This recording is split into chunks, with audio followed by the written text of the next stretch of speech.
Imagine trying to take your child to school, push a pram down the pavement, or just get home safely. And every step you take, a car is blocking your way. You're forced into traffic, risking your life just to get past. Sounds familiar? Well, this problem is about to change forever in England. Councils are now getting brand new powers that could completely transform how pavements are used. And whether you're a driver, a pedestrian, or a business owner, this affects you directly. In this video, I'm going to break down exactly what's changing, what it means for your daily life, and the shocking truth about what's been going on behind the scenes. Stick around till the end because some of these changes will literally impact where you can park tomorrow. If you want to be the first to know about this and all future updates I post that actually matter to you, hit that subscribe button right now. This channel isn't just for anyone. It's built for people like you who want the real story, no fluff. I'll be uploading more in-depth videos on this topic soon, so make sure you subscribe and turn on notifications so you never miss a critical update that could affect your safety and your wallet. Imagine this scenario.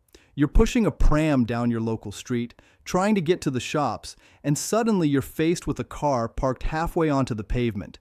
You have no choice but to step into the road, into oncoming traffic, just to get past.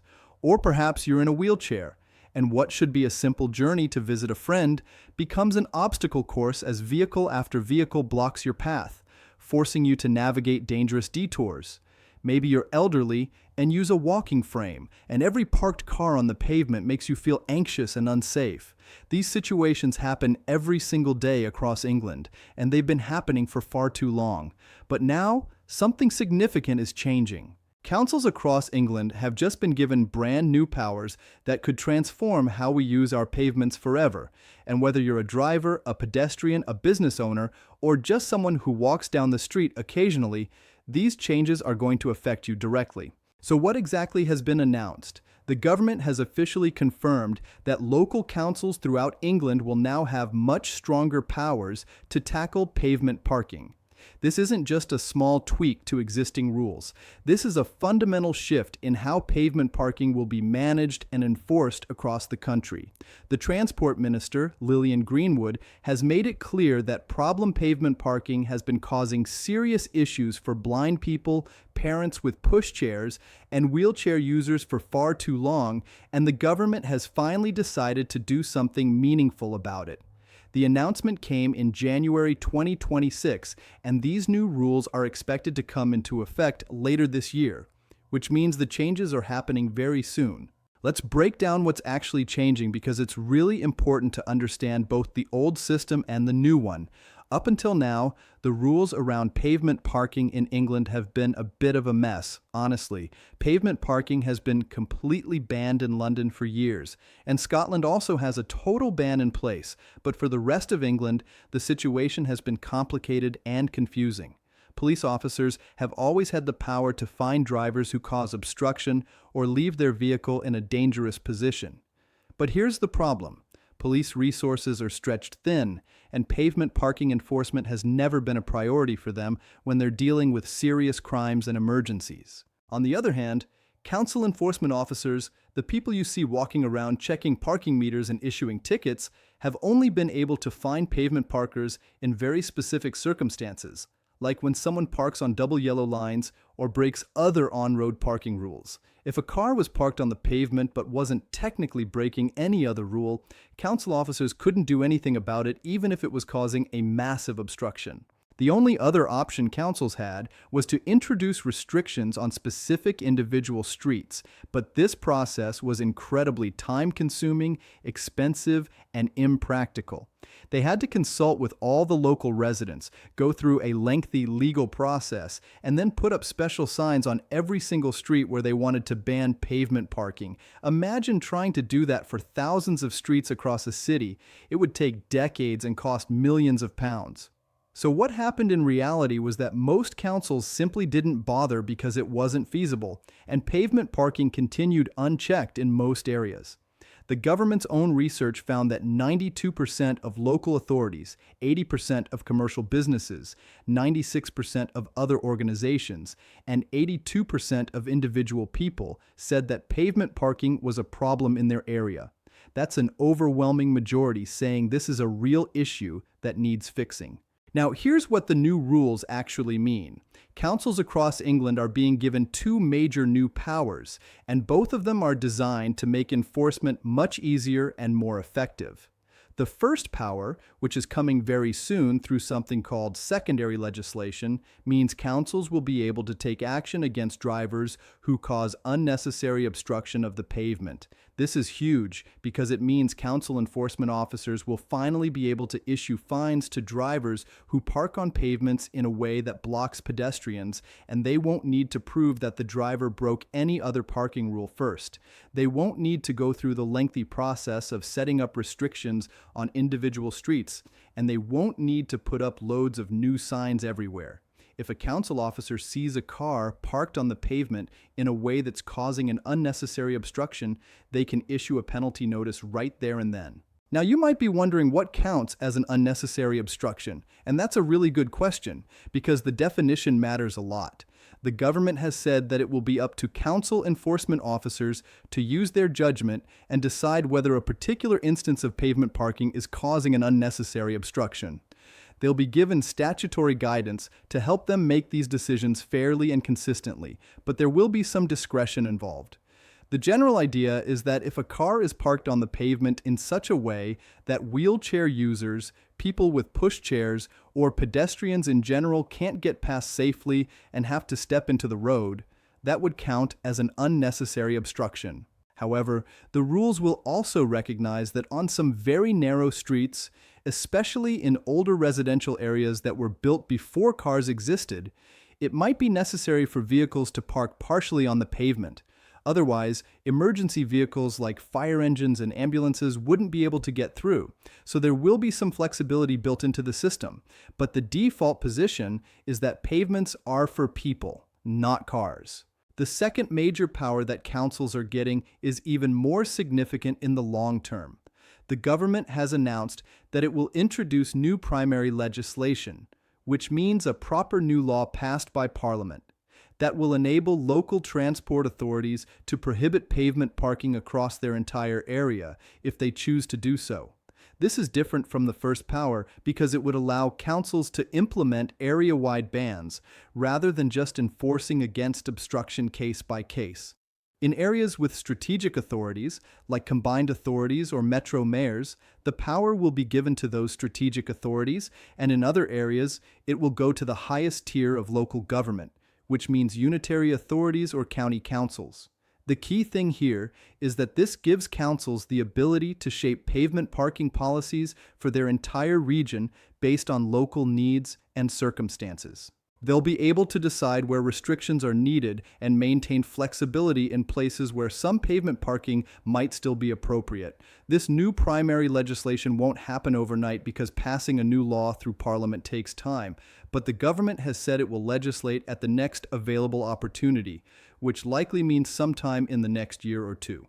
In the meantime, the first power, the one about enforcing against unnecessary obstruction, will come into effect much sooner, probably within the next few months.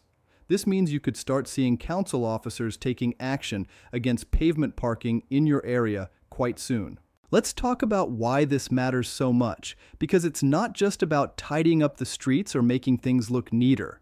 Pavement parking has real serious consequences for millions of people every single day. If you're blind or partially sighted, encountering a car parked on the pavement can be genuinely dangerous because you might not be able to detect it until you walk right into it, or you might have to step into the road without being able to see oncoming traffic. Guide dogs can help, but even they can struggle when the obstruction is unexpected. For wheelchair users, a car blocking the pavement doesn't just cause inconvenience, it can make a route completely impassable. Many wheelchair users have shared stories of having to travel miles out of their way or simply give up and go home because they couldn't get past parked cars. Parents with pushchairs face similar problems, and anyone who's tried to navigate a pavement with a double buggy will know how frustrating it is when cars force you into the road. Older people who use walking frames or mobility scooters also find pavement parking incredibly challenging and frightening. The government's consultation found that 41% of people said they would leave home more often if there was no pavement parking. Think about that for a moment. Nearly half of the people surveyed said they're effectively trapped in their homes or avoiding going out because of this issue. That's a huge number of people whose independence, social connections, health, and quality of life are being negatively affected by something that's entirely preventable. Pavement parking also damages the pavements themselves, creating cracks, uneven surfaces, and trip hazards that can cause falls and injuries. Local councils spend millions of pounds every year repairing pavements that have been damaged by vehicles, money that could be spent on other important services. Now, let's address the concerns that many drivers will understandably have about these new rules. If you're someone who regularly parks on the pavement because there's genuinely nowhere else to park, you might be worried that you're going to start getting fined left and right.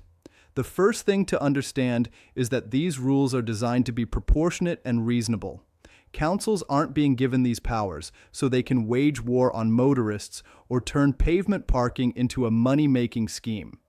The government has been very clear that the guidance given to councils will emphasize proportionate enforcement, which means focusing on the cases that genuinely cause problems rather than penalizing people unnecessarily. There will also be recognition of the fact that many streets, particularly in older residential areas, simply weren't designed for the number of vehicles we have today. In these situations, councils will need to take a sensible approach. The rules about unnecessary obstruction mean that if you park partially on the pavement, but still leave plenty of room for pedestrians, wheelchair users, and pushchairs to pass safely, that might not be considered an unnecessary obstruction. However, if you park in such a way that people have no choice but to step into the road, that would be a problem. The key word here is unnecessary. If there's alternative parking available nearby, or if you could have parked in a way that didn't block the pavement, then your pavement parking would be considered unnecessary. There's also been discussion about exemptions for certain types of vehicles and activities. For example, delivery drivers who need to stop briefly to unload goods have been a major topic of debate. The government's consultation asked whether there should be a 20-minute exemption for vehicles making deliveries, and responses were mixed. Some commercial businesses argued that 20 minutes isn't long enough, especially for deliveries to locations without proper loading bays, or when goods need to be carried up multiple flights of stairs, or when delivering heavy items like beer barrels to pubs. Others felt that any exemption would be abused by people who aren't actually making deliveries. The government hasn't made a final decision on this yet, but whatever exemptions are included will be clearly spelled out in the guidance that councils receive. Another important aspect of these new rules is what happens when someone gets caught parking on the pavement in a way that causes an unnecessary obstruction.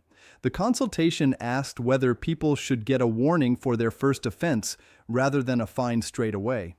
Interestingly, responses were almost exactly split down the middle on this question, with about half of people saying yes to warnings and half saying no. Some local authorities felt that warnings would be helpful during the initial period when people are getting used to the new rules, while others argued that pavement parking has been a known problem for so long that people shouldn't need warnings to know it's wrong.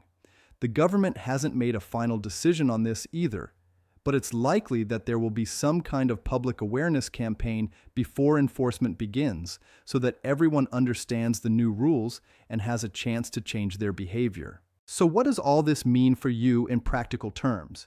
If you're a pedestrian, particularly someone who uses a wheelchair, has a visual impairment, or pushes a pram, these changes should make your daily journeys significantly safer and less stressful over time.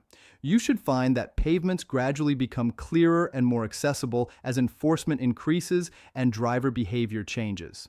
If you're a driver, you need to start thinking very carefully about where and how you park. If you currently park on the pavement, ask yourself these questions. Is there genuinely no alternative parking available? If I park here, will pedestrians still be able to pass safely without having to step into the road? Would a wheelchair user or someone with a double pushchair be able to get past? If the answer to that last question is no, then you need to find somewhere else to park, even if that means parking further away and walking a bit. For business owners, particularly those who receive regular deliveries, it's worth thinking about how deliveries are currently managed and whether there are ways to make the process work without blocking pavements. Some businesses might need to arrange for deliveries at specific times, create dedicated loading areas, or use equipment like hand carts to move goods from where the delivery vehicle is legally parked. For small businesses operating on narrow high streets, this might require some creative thinking and possibly some cooperation with the council to find solutions that work for everyone. It's also worth noting that these changes are part of a broader government strategy to promote walking, cycling, and sustainable transport. The government wants to encourage more people to walk and cycle for short journeys rather than automatically using cars, and making pavements safe and accessible is a crucial part of that vision. There's also a recognition that street space is limited, particularly in urban areas, and that we need to think carefully about how that space is allocated between different users. For decades, the default assumption has been that car parking takes priority, even if that means blocking pavements and making life difficult for pedestrians. These new rules represent a shift in that thinking, putting pedestrians and vulnerable road users higher up the priority list. The changes happening in England follow similar moves in Scotland and London, where pavement parking has been banned for some time. Evidence from these places shows that while there's always some grumbling and adjustment period when new parking rules are introduced, people generally adapt, and the benefits for pedestrians are significant. In Edinburgh, for example, the introduction of a pavement parking ban led to measurably improved accessibility for wheelchair users and people with visual impairments. There were initial concerns that the ban would cause chaos and that there wouldn't be enough parking, but these fears didn't materialize. What actually happened was that people found alternative parking solutions, some people made different transport choices, and life continued with clearer, safer pavements. Looking ahead, the timeline for these changes is relatively quick. The power for councils to enforce against unnecessary obstruction of the pavement is coming through secondary legislation, which means it doesn't require a full debate and vote in Parliament, and it should be in place within the next few months, possibly even by spring or summer of 2026. This means councils could start issuing fines for obstructive pavement parking quite soon. The broader power for councils to implement area-wide pavement parking prohibitions will take longer because it requires primary legislation, which is a full act of Parliament, but the government has committed to doing this at the next legislative opportunity. Different councils will likely take different approaches based on their local circumstances. Some councils, particularly in urban areas where pavement parking is a severe problem and alternative parking exists, might move quite quickly to implement strong enforcement. Other councils, particularly in rural areas or places where the roads are very narrow and there's genuinely no alternative to some pavement parking, might take a more gradual approach. The devolved nature of these powers means that there won't be a one-size-fits-all approach, which is probably sensible given how much variation there is across England in terms of road design, parking availability, and local circumstances. It's also important to understand that these rules don't exist in isolation. Many councils are also working on improving parking provision, creating more off-street parking, redesigning streets to make them safer, and promoting alternatives to car use. Some are introducing residents' parking schemes, improving public transport, and creating better cycling infrastructure. The pavement parking rules are one piece of a much larger puzzle about how we manage street space and transport in the 21st century. If you're concerned about how these changes will affect you, the best thing you can do is stay informed about what your local council is planning. Most councils will publish information about their enforcement plans and may hold consultations about how the new powers will be used in your area. You can also contact your local councilor if you have specific concerns or suggestions. For drivers, the key message is to start changing your parking behavior now rather than waiting until you get a fine.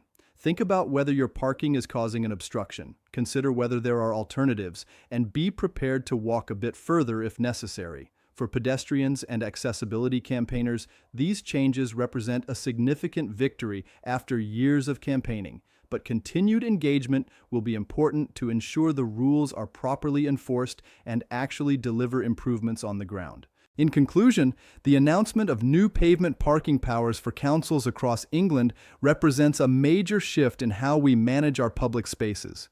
After years of consultation, debate, and campaigning, the government has finally given local authorities the tools they need to tackle a problem that affects millions of people every day. Whether these changes will actually make a difference depends on how councils use their new powers, how drivers respond to the new rules, and whether there's adequate enforcement and public awareness. The potential is certainly there for pavements to become significantly safer and more accessible, for people to feel more confident about leaving their homes, and for our streets to become more pleasant and equitable spaces for everyone. The changes are coming soon, the rules will be enforceable within months, and everyone, whether you're a driver or a pedestrian, needs to be ready for a new era in how we think about pavement parking. If you want to be the first to know about this and all future updates I post that actually matter to you, hit that subscribe button right now. This channel isn't just for anyone. It's built for people like you who want the real story, no fluff. I'll be uploading more in-depth videos on this topic soon. So make sure you subscribe and turn on notifications so you never miss a critical update that could affect your safety and your wallet.